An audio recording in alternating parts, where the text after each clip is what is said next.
Mohammad Sawad Shah, who was caught masturbating earlier, arrested again for molesting a woman in bus.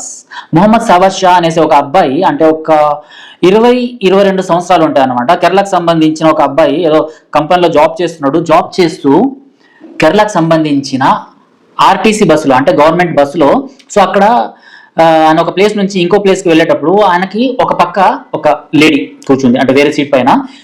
ఇతని పక్కనే ఒక photo చూపిస్తాను, ఇతని పక్కనే ఒక చిన్న అమ్మాయి కూర్చుంది. ఆ అమ్మాయి వైపు చూస్తూ ఆ అమ్మాయిని మాలెస్టేట్ చేస్తూ తన ప్రైవేట్ పార్ట్ ని బయటికి తీసి జిప్ నుంచి ఈ రాక్షసుడు ఏం చేసిండంటే ఆ ప్రైవేట్ పార్ట్ ని బయటికి తీసి ఆ అమ్మాయికి చూపెడుతూ రాక్షస ఆనందం పొందిండు. సో వీడు ఇలా చేస్తున్నప్పుడు ఒక మహిళ, ఆ బస్సులో ఉన్న ఇంకొక మహిళ, అంటే పక్కన కూర్చుంది కదా, అమ్మాయి వీడియో తీసి గట్టిగా నిలదీసింది.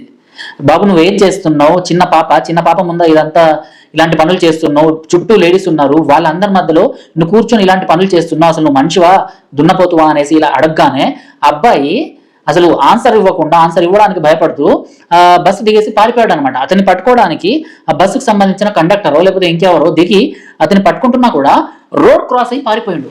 సో ఈ మొహమ్మద్ సవాద్ షా ఎవరైతే ఉన్నాడో వాడు ఆ రోజు అలా పారిపోయాడు. ఆ తర్వాత పోలీసులు ఇతన్ని చేసి ఆ తర్వాత ఇతని పైన కేసు నమోదైంది. 3-4 నెలలు జైల్లో ఉన్న తర్వాత జైలు నుంచి బయటకు వచ్చిండు. జైలు నుంచి బయటకు వచ్చిన తర్వాత ఇతను ఏదో ఘనకార్యం చేసినట్టు ఇతనికి సంబంధించిన మిత్రులు, ఇతనికి సంబంధించిన మతం వాళ్ళు ఎవరైతే ఉన్నారో వాళ్ళందరూ పెద్ద బ్యాండ్ బాజాతో ఇతని మెళ్ళో ఒక పూలహారం వేసి సో ఇతన్ని అంటే స్వాగతించుకుంటూ వాళ్ళ ఏరియాకి తీసుకెళ్ళినారు అనమాట. అంటే ఇతను ఏదో ఘనకార్యం చేసినట్టు, అరే చిన్న పిల్ల ముందు నువ్వు ఇలాంటి చేయకూడని పనులు చేసి నువ్వు అడ్డంగా బుక్ అయ్యి సిగ్గుతో చచ్చిపోవాల్సిన ఒక మనిషి అయితే చచ్చిపోయాడు అన్నమాట. కాకపోతే వీడు మనిషి కాదు కదా, రాక్షసుడు కదా. సో వీడు బయటకు వచ్చిన తర్వాత వీని ఇలా ఘన స్వాగతం పలికిండ్రు అన్నమాట. వీడు మళ్ళీ పోలీసులు ఇప్పుడు వీని కేరళలో అరెస్ట్ చేసిండ్రు. ఎందుకంటే ఈ మహాన్ భావుడు చేతిలో ఖురాన్ పట్టుకొని మనకు కనిపిస్తున్నాడు చూడండి, వీడే. ఈ మహాన్ భావుడు మళ్ళీ ఇంకోసారి ఇంకో బస్సులో సేమ్ హర్కత్, అంటే సేమ్ పని చేస్తూ మళ్ళీ ఇంకోసారి దొరికిపోయిండు. సో వాడిని పట్టుకున్నారు, మళ్ళీ కొట్టి పోలీసులకు అప్పచెప్పిండ్రు. ఇప్పుడు చెప్పండి దోస్తులారా, ఎందుకంటే ఇలాంటి ఎవరైతే ఆడవాళ్ళని తక్కువగా చూస్తూ ఇలాంటివన్నీ చేస్తే ఎవడు అడ్డు చెప్పాడు కదా, ఇంకా హిందూ మహిళలతో ఇదంతా మనం ఈజీగా చెయ్యొచ్చు కదా, సో ఎవరికి ధైర్యం ఉండదు కదా అనేసి ఇలాంటి వాళ్ళు చేస్తున్నప్పుడు గట్టిగా నిలదీయాల్సిన వాళ్లే ఇతనికి సపోర్ట్ చేస్తున్నప్పుడు, ఆ మతానికి అంటే వాడి మతానికి సంబంధించిన వాళ్ళే సపోర్ట్ చేస్తూ హీరో చేస్తున్నప్పుడు ఇతన్ని ఏం చేయాలి? ఇలాంటి వాళ్ళు సభ్య సమాజంలో తిరగాల్సిన అవసరం ఉందా? ఇలాంటి వాళ్ళకి ఇప్పుడు వీళ్ళు అంటుంటారు కదా మాకు షరియా లా కావాలి అనేసి, నిజంగా ఇలాంటి వాళ్ళపైనే షరియా లా పెట్టి ఇతన్ని రోడ్డు మధ్యలో నిలబెట్టించి షూట్ చేసేయాలి.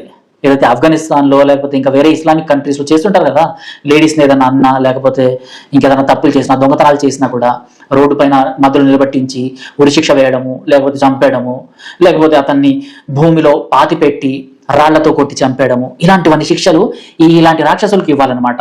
మీరేమంటారు ఈ మొహమ్మద్ షా గురించి? ఎందుకంటే మన ఆడవాళ్ళు, మన అక్క చెల్లెళ్ళు బస్సుల్లో రేపటి రోజు ట్రావెల్ చేస్తారు. ట్రావెల్ చేస్తున్నప్పుడు ఇలాంటి రాక్షసులు మన వాళ్ళపైన చేయి వేస్తే, మన ఆడవాళ్ళ జోలికి వస్తే మనం ఊరుకుంటామా?